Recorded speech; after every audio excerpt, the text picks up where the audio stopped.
அஸ்ஸலாமு அலைக்கும். இது கருவேப்பிலை, புதினா, மல்லி இலை போட்டு ஒரு துவையல் செய்யலாம். நல்லெண்ணெய் ஊற்றி எண்ணெய் காஞ்சிடுச்சு. இதில் உளுந்து இந்த அளவு போட்டுக்கலாம். உளுந்து நல்லா பொரிஞ்சிருச்சு. சின்ன வெங்காயம் 10 வெள்ளை போட்டுக்கொள்ளு.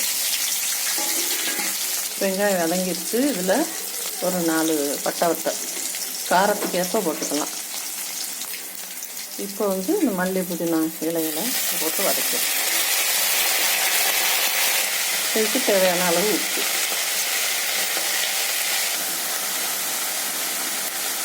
இந்த அளவு புளி, அதையே அப்படியே எண்ணெயிலே போட்டு வதக்கிடலாம். இது நல்லா வதங்கிடுச்சு. தோசை, இட்லி, சாப்பாடு எல்லாத்துக்குமே தொட்டு சாப்பிட்லாம். வதக்கியாச்சு. இப்போ கொஞ்சம் நேரம் ஆறிடட்டும்.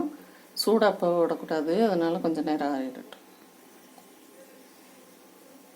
புதினா, மல்லி, கருவேப்பிலை துவையல் ரெடி ஆயிடுச்சு. 3மே உடம்புக்கு அவ்வளோ நல்லது. இந்த மாதிரி செஞ்சு பாருங்கள். அஸ்ஸலாமு அலைக்கும்.